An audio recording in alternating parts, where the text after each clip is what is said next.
হযরত ওসমান রাদিয়াল্লাহু তাআলা বলেন, শোনো, এই কেরোসিনের তেল এটা সরকারি তেল, এই তেল এলাকার জনগণের তেল। আমি আমার কর্মচারীদেরকে বললাম তেল সমান সমান বন্টন করো, যার কেউ তার কাছে পৌঁছাইয়া দাও। কিন্তু তেল ওই কপির মধ্যে পড়তে যাইয়া এক ফুটা তেল যে মাটি পড়ে গেল, এক ফুটা তেল যার কম হইল, আমি কিয়ামতের ময়দানে যখন হাজির হয়ে যাব, আল্লাহ যদি জিজ্ঞাসা করে, আরে ওসমান তেল পরিচালনা করেছিল কিন্তু তেল বন্টনের বেলা তোমার কর্মচারী এক ফুটা তেল মাটি পালাইয়া দিল, যে লোকের এক ফুটা তেল কমছে, এই লোকের ব্যাপারে যদি আমার জবাব দিতে হয়, কি জবাব দিব? আমি পারবো না। এই জন্য চাকরে জবাব দিলাম, যার বর্তমানে এক ফুটা তেল কম হয়ে গেছে তার কাছে ক্ষমা চেয়েছি, মহান আল্লাহ রাব্বুল আলামিনের কাছে মাপ চাইছি। দেখো এই কারণ আমি তো বলছি আমি কিচ্ছু বুঝিয়া আল্লাহু আকবার। ইয়ামনি ওসমান গনি আবার সেই উঠা ওসমান গনি বলা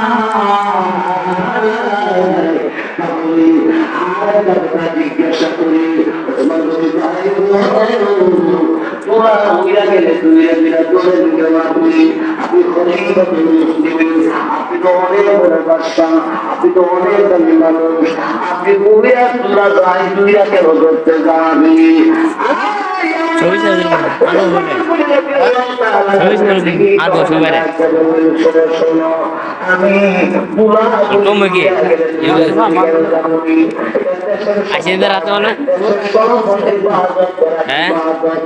কি আছে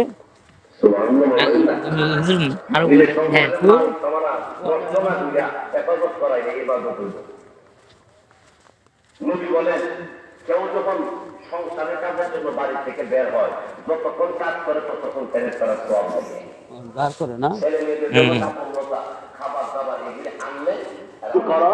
আমি নবী যা বলেছি পালন করতে, তা পালন করতে থাকো।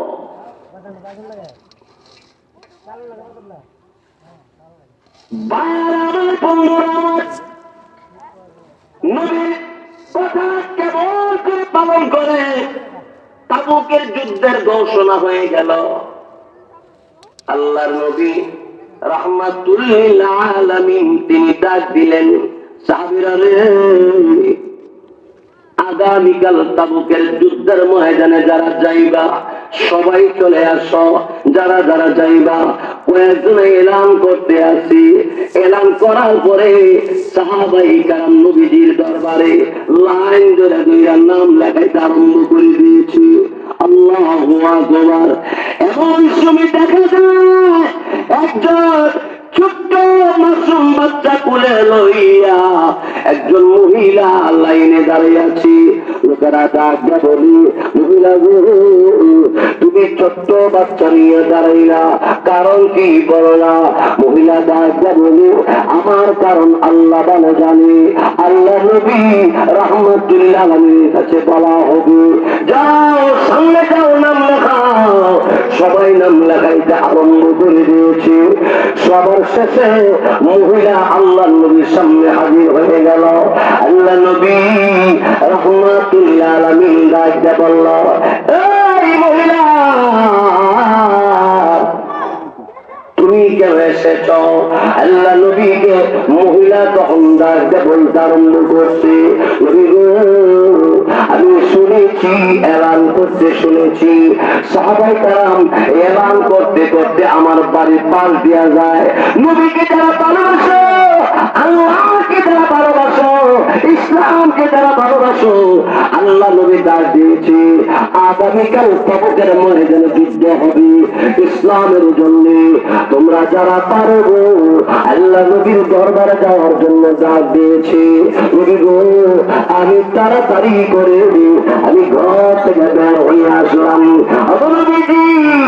আমি এসেছি যুদ্ধের ময়দানে অংশগ্রহণ করার জন্য, মহিলাদের কোন অনুমতি নেই। এরপর আমি কেন আসছি টাকায় দেখেন, আমার কুলে আমার শিশু বাচ্চা, ছেলে বাচ্চা, আমার এই মাত্র একটাই ছেলে। আমার এই ছেলেকে যুদ্ধের ময়দানে নেওয়ার জন্য আমি নিয়ে আসছি। আমার সিংহাম খাতায় বিবদ্ধ নবীজি মাথা মুবারক নিচের দিকে ঝুলাই দিলেন। আবার মহিলা ডাক দে বলি, নবীজি এদিক সেদিক কেন তাকায়া থাকেন, আমার দিকে না তাকায়া আমার আল্লাহ রাব্বুল আলামিনের খাতিরে, আমার আল্লাহ রাব্বুল আলামিনের দরবারে আমাকে যেন আল্লাহ কবুল করে নেয়, এই জন্য আমার শিশু বাচ্চাটা দিকে একটু করে তাকায়া দেখুন। আল্লাহ নবী ডাক দিলেন, এই মাসুম বাচ্চা তুমি কেন নিয়ে আসছো? মহিলা তখন ডাক দেব, আমি আমার ঘরের ভিতরে বাচ্চা নিয়ে শুয়ে পড়েছি, এমন সময় এলানকারী এলান করতে আসি, তোমরা কারা গো? আল্লাহ নবীকে ভালোবাসো, আল্লাহ রাব্বুল আলামিনকে ভালোবাসো, দ্বীন ইসলামকে ভালোবাসো, এমন কে আছো? এই কথা বলার পরে শোয়া থেকে পিছানা ছেড়ে দিয়া আমি আমার বাচ্চা করে নিয়ে রওনা হয়ে গেলাম। নবী গো, নামের তালিকার মধ্যে মুজাহিদের নামের তালিকায় আমার বাচ্চার নামটা লেখা গেল। আল্লাহ নবী রাহমাতুল আলামিন তখন ডাকতে বলল, এই মহিলা, তোমার এই শিশু বাচ্চা তো লাঠি ধরতে পারবে না, ঢাল ধরতে পারবে না, কোন বেঈমান কাফেরের মোকাবেলা হতে করতে পারবে না, নিজের প্রাণই বাঁচাইতে পারবে না, এমন একটা বাচ্চার নাম লেখাইলে এটা সুন্দর হবে না গো মহিলা।